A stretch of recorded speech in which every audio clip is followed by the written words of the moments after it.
Supervised learning adalah pembelajaran di mana kita memiliki variabel input atau X dan variabel output atau Y dan kita menggunakan algoritma untuk mempelajari fungsi pemetaan dari input ke output. Tujuan supervised learning adalah untuk melatih model memperkirakan fungsi pemetaan Y sama dengan fx dengan baik, sehingga setiap kali kita mendapatkan beberapa data input baru, mesin dapat dengan mudah memprediksi output untuk data tersebut. Topik kita pada tutorial kali ini adalah, apa itu supervised learning, jenis supervised learning, dan aplikasi supervised learning.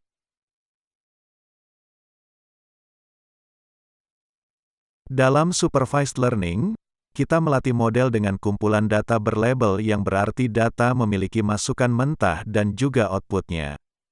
Data kemudian dibagi menjadi kumpulan data pelatihan dan kumpulan data uji, di mana kumpulan data pelatihan digunakan untuk melatih model, sedangkan kumpulan data uji bertindak sebagai data baru untuk memprediksi hasil.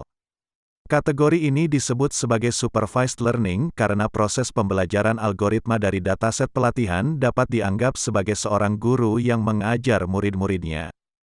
Algoritma terus-menerus memprediksi hasil berdasarkan data pelatihan dan terus dikoreksi oleh guru. Pembelajaran berlanjut sampai algoritma mencapai tingkat kinerja yang dapat diterima. Pada gambar, kita dapat melihat bahwa kita memasukkan input mentah, sebagai gambar apel ke algoritma.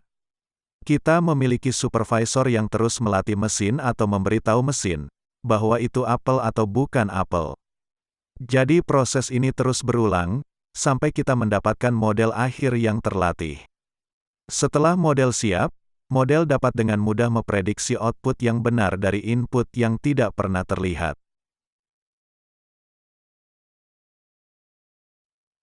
Supervised learning secara luas dapat diklasifikasikan menjadi dua jenis yaitu, regression dan classification. Regression adalah teknik pemodelan prediktif yang menganalisis hubungan antara variabel independen atau input, dengan variabel dependen atau output dalam suatu dataset. Teknik analisis regression digunakan ketika target dan variabel independen menunjukkan hubungan linier atau non-linier antara satu sama lain dan variabel dependen mengandung nilai kontinu. Teknik regression digunakan terutama untuk menentukan kekuatan prediktor, tren ramalan, deret waktu, dan dalam hal hubungan sebab dan akibat. Ada banyak jenis algoritma regression dan penggunaan masing-masing metode tergantung pada sejumlah faktor. Faktor-faktor tersebut meliputi jenis variabel sasaran, bentuk garis regression, dan jumlah variabel independen.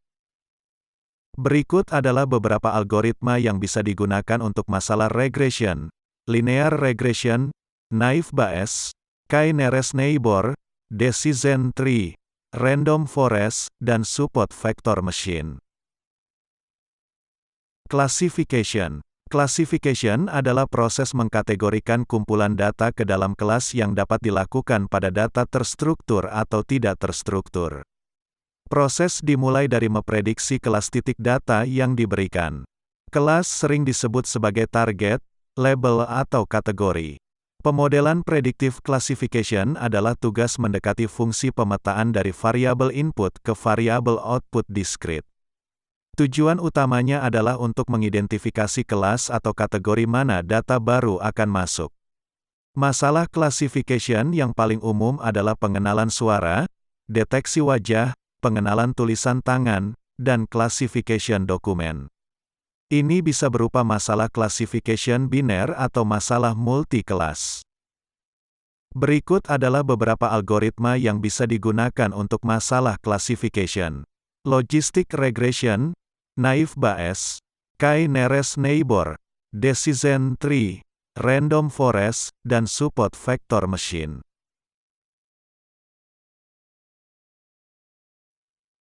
Algoritma supervised learning digunakan dalam berbagai aplikasi. Mari kita lihat beberapa aplikasi yang paling terkenal. Analisis sentimen. Ini adalah teknik pemrosesan bahasa alami, di mana kita menganalisis dan mengkategorikan beberapa makna dari data teks yang diberikan. Misalnya, Jika kita menganalisis tweet seseorang dan ingin memprediksi apakah tweet itu pertanyaan, keluhan, saran, opini, atau berita, kita cukup menggunakan analisis sentimen. Rekomendasi. Setiap situs atau media e-commerce, semuanya menggunakan sistem rekomendasi untuk merekomendasikan produk dan rilis baru mereka kepada pengguna berdasarkan aktivitas mereka. Netflix, Amazon, YouTube, Flipkart mendapatkan keuntungan besar dengan bantuan sistem rekomendasi mereka. Filter spam. Mendeteksi email spam memang merupakan alat yang sangat membantu. Teknik penyaringan ini dapat dengan mudah mendeteksi segala jenis virus, malware, atau bahkan URL berbahaya.